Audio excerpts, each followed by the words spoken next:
everybody, it's Joe with Joe Knows Cryptos here with a video update.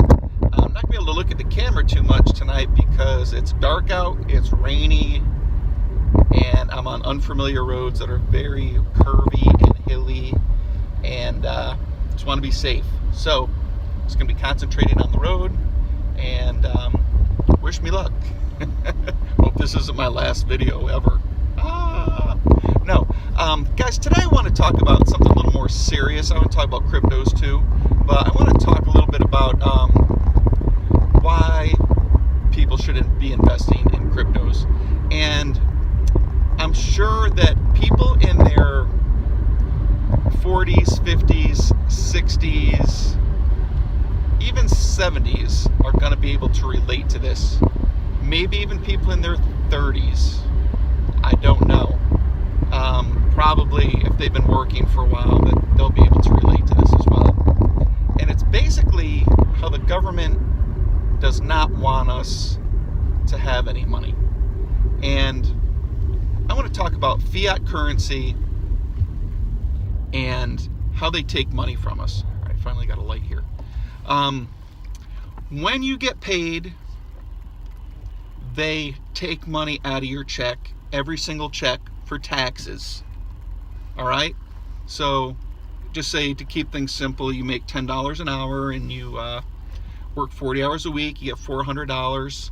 But after taxes, maybe you bring home about $340, $330, something like that.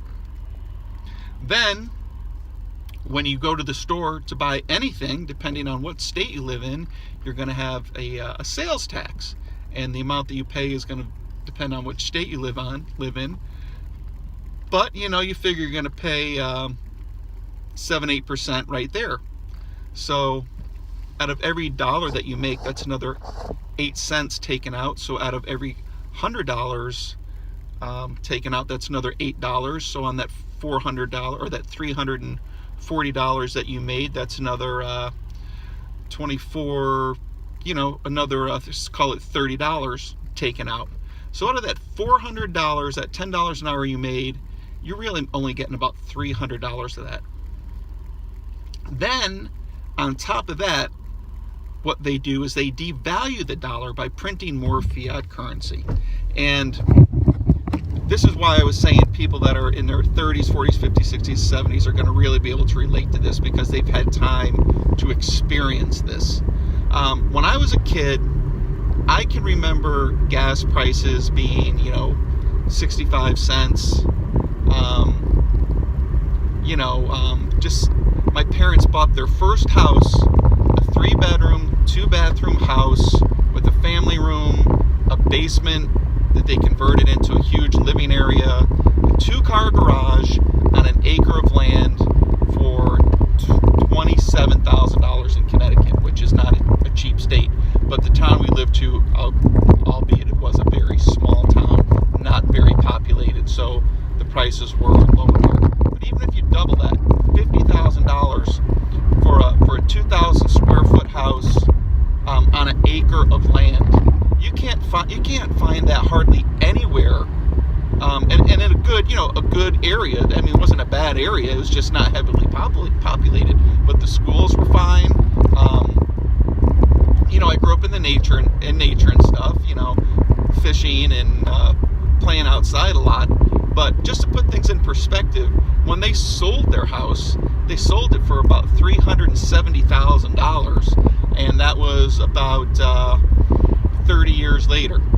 So it just shows, if they had saved their money back then and saved it for 30 years, minus your taxes and your on your sales tax and your income tax, and just they tax on everything, and taxes they just keep adding more and more taxes to everything.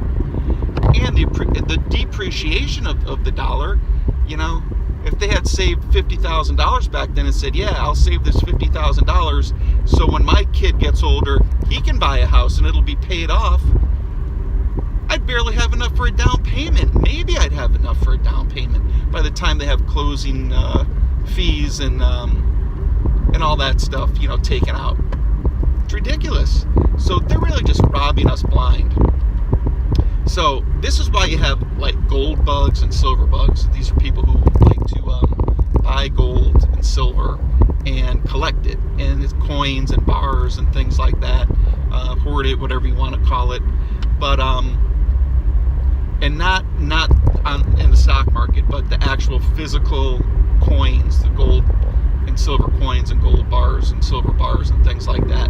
Because if you had bought gold, put it this way, if you had a $20 bill,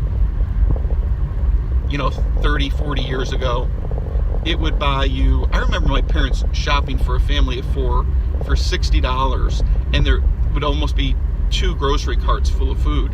If you go to the store now with $60, you might have 2 bagfuls, and that's it.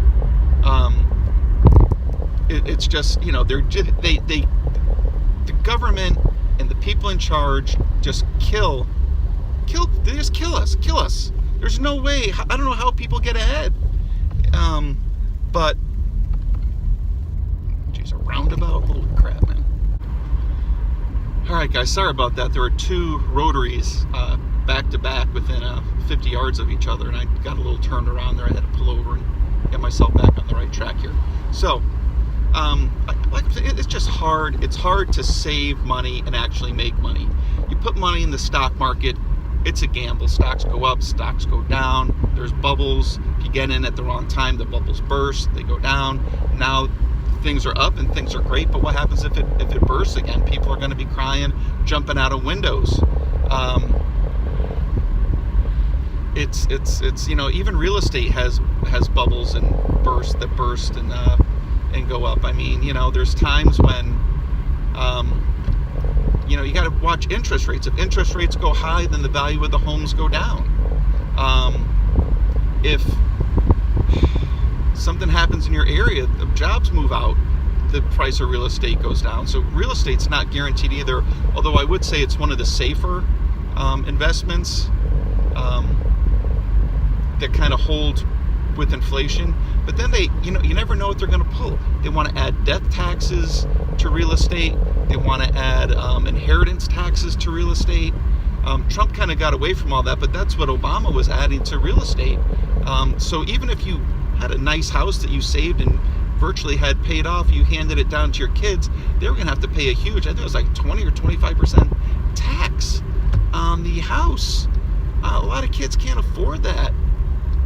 It's just criminal. So I'm glad we're getting away from that.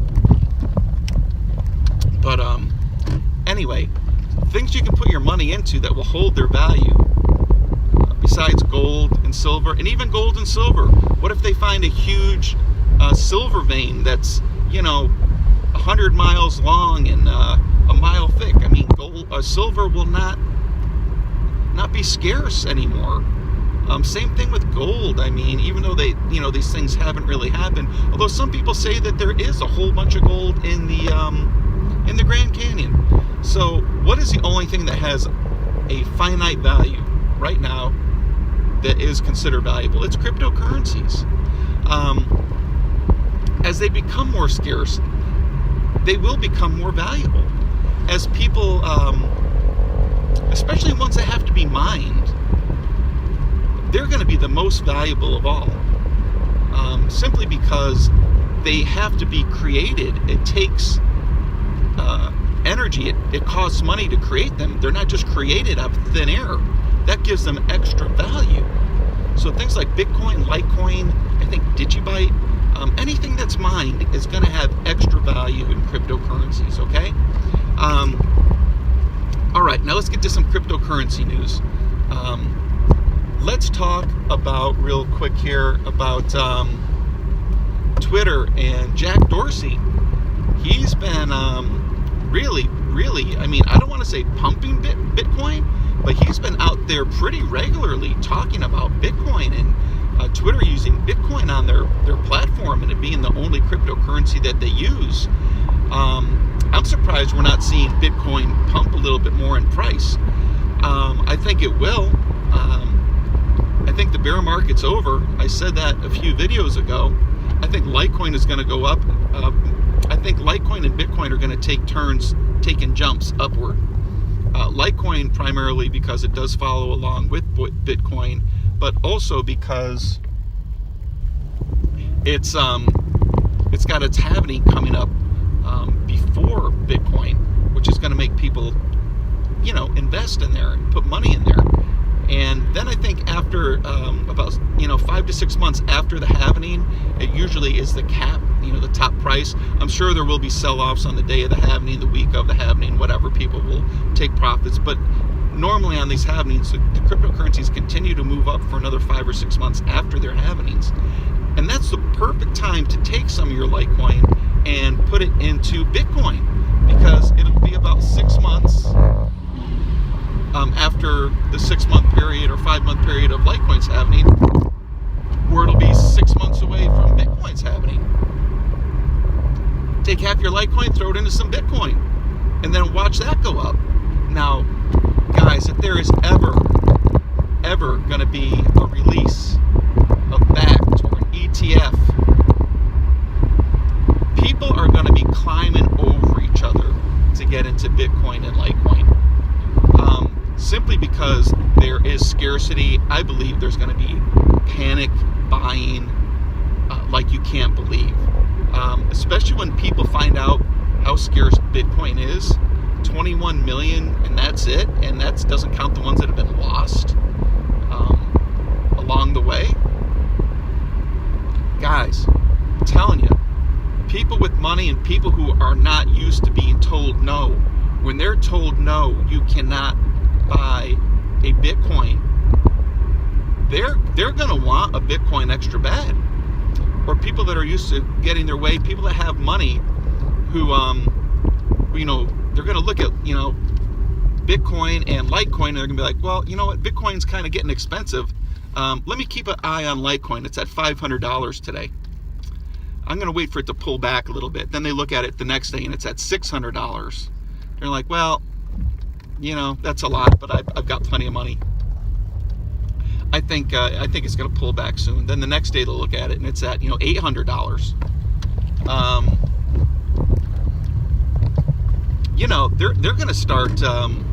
They're going to start jumping in there and buying with both hands and pushing each other out of the way to get it. Of course, there will be some profit taken along the way, but I don't know how much. And I'm being serious here. You ever see that game Hungry Hungry Hippos, where they got the little balls in the tray and the hippo goes out and he grabs them, and you see the kids just pounding on those hippos as fast as they can, trying to get as many of those marbles as they can? That's what it's going to be like, because there's only so many marbles in there, and whoever has the most wins. And there's only so many Bitcoin and so many Litecoin that are going to be in there, and whoever has the most is going to be the winner.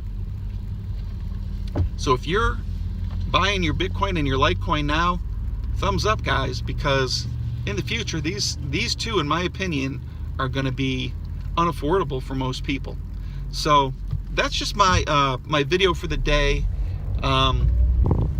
Guys, this is not financial advice, of course. It's just my opinion. But too much good stuff is going to be coming up here this year that's going to drive demand. And don't forget, Bitcoin and Litecoin and other cryptocurrencies as well, they're all going to do well this year. It's not just an American thing. It's worldwide, except for the few countries that it's banned in. It's like the World Wide Web. The excitement on the World Wide Web. You can open a store on the World Wide Web, and you can reach customers that you've never dreamed of. Not just, people are used to having a brick and mortar store where they can only get the drive-by traffic and walk-in traffic. But then they can get customers who lived in other states, and not only other states, but other countries. Well, it's the same thing with Bitcoin and Litecoin and other cryptocurrencies. Your customers are not just your local area customers. And I think we think too small-minded when we think of cryptocurrencies and who it's available to and who's actually buying it right now. Not a lot of people are buying it, and it's going to be available to millions and millions and millions of people. Guys, signing off here. Kiss your wife or your girlfriend, hug your kids, and pet your pets. God bless. Joe Knows Crypto signing off.